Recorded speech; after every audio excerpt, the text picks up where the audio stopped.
केवल जीवन नहीं जिया है। एक देवता थे शिवशंकर महादेव इसलिए हो गए। लोक लाज की जय हो, जग में अमृत बांटा जहर पिया है। और काली घनी रात के अंदर जो लोगों को राह दिखाए, लाख चंद्रमाओं से बढ़कर छोटा सा वो एक दिया है। करता केवल परमेश्वर है, ना कुछ तुम हो ना कुछ मैं हूँ। उसने जिससे जो चाहा है उससे वैसा काम लिया है। देने वाला वो, देने पर जब वो आए तो बेशुमार देगा। पर जिस दिन घमंड अपने तू सर से उतार देगा, उस दिन तुझे विधाता अनमोल प्यार देगा। ये जो किसी को देकर के ये जो बार बार कहने की आदत है, छोड़ दो इसको कि मैंने कुछ दिया। जब परमात्मा हमें देता है तो हम बोलते हैं क्या कि हमें ईश्वर ने दिया, ये तो मेरा है, ये तो मेरा है।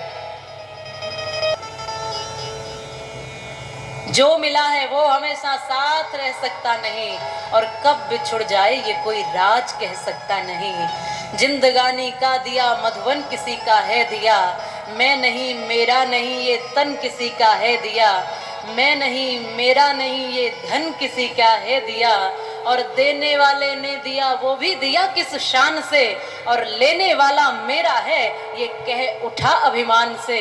पर मेरा मेरा कहने वाला ये मन किसी का है दिया। मैं नहीं मेरा नहीं ये जीवन किसी का है दिया। यहाँ कुछ भी जो दिखाई दे रहा है इसमें से किसी ने पहले हमें कुछ दिया है, और दिया है तो हम भी इसको आगे बढ़ाने का प्रयास करें। जो प्रसन्नता भीतर है उसको बांटो, जो खुशी भीतर है उसको बांटो, जो अच्छाई जो सत्य जो निष्ठा जो सेवा भीतर है उसको बांटने की आदत बनाओ, और बांट करके उसको प्रसाद बनाओ। क्योंकि ज्ञान सेवा बांटने से और बढ़ती है, बांटने से और हम पुण्यात्मा बनते हैं।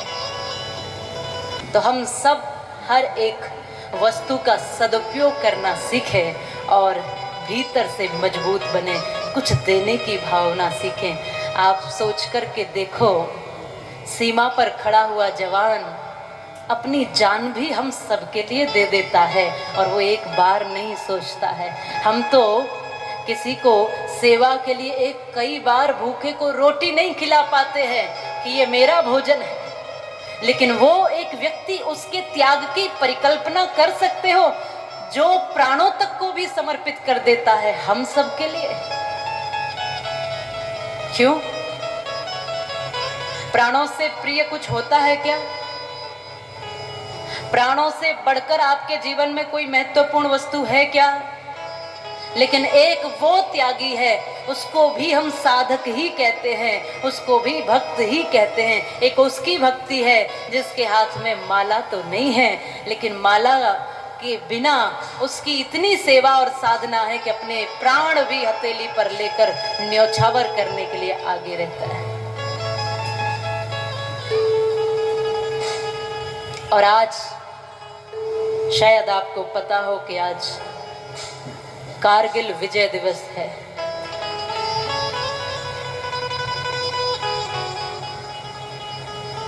जब 1999 में कारगिल का युद्ध हुआ, उसमें हम विजय प्राप्त कर गए। सैनिकों ने अपना साहस दिखाया, जूझते रहे, लड़ते रहे, मरते रहे, पीछे नहीं हटे, और इस मातृभूमि की शान को आगे बढ़ाते रहे। आज वो दिवस है। हम बड़े उत्सव मनाते हैं, कई बार बड़े बड़े उत्सव मनाते हैं, कई बार बड़े बड़े समारोह करते हैं, कई बार खुशियां मनाते हैं, झूमते हैं, नाचते हैं। पर एक बात सदैव आप सब याद रखना कि ये खुशियां भी किसी की दी हुई है। किसी ने अपने प्राणों तक की बाजी लगा दी है, तब जाकर के हमारे प्राण सुरक्षित हैं। किसी ने अपने बच्चों को खो दिया है, तब जाके हमारे बच्चे सुरक्षित हैं। और किसी ने अपना जीवन समाप्त कर दिया है, तब जाकर के हमारा जीवन मुस्कुरा रहा है। ये बात सदैव याद रखना। वैसे तो विजय दिवस कारगिल का, लेकिन इसमें भी लगभग 527 हमारे वीर शहीद हो गए थे।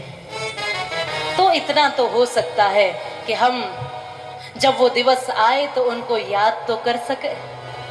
इतने स्वार्थी तो हम नहीं हैं कि जिन्होंने प्राण तक दे दिए उनके लिए दो शब्द न कह सके। इतने तो हम स्वार्थी नहीं। तो कम से कम आओ आज उस भाव को हम और आप सब अपने हृदय से शब्दों के माध्यम से उनको नमन करते हुए, प्रणाम करते हुए इस दिवस को याद रखें। भूल जाते हैं लोग, कितने लोगों को याद है? मात्र गिनती के लोगों को कुछ याद होगा, पर हमें याद रखना भी जरूरी हम नहीं समझते हैं, क्योंकि सच में हमारे हृदय संकुचित हो गए। इसलिए आओ मैं आपसे प्रार्थना करूंगी कि हम माँ भगवती की इस कथा में उतरें, हम माँ भगवती के उस महिमा को श्रवण करें।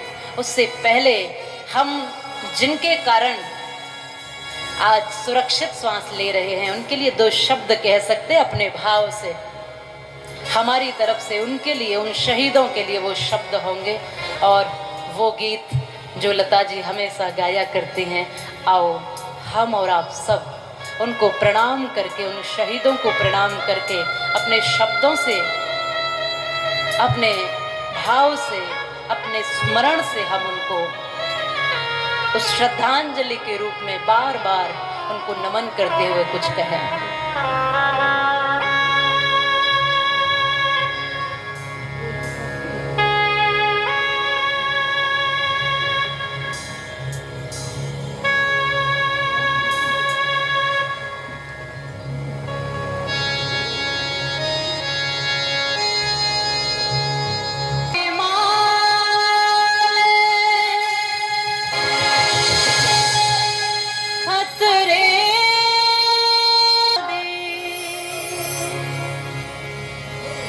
जब तक थी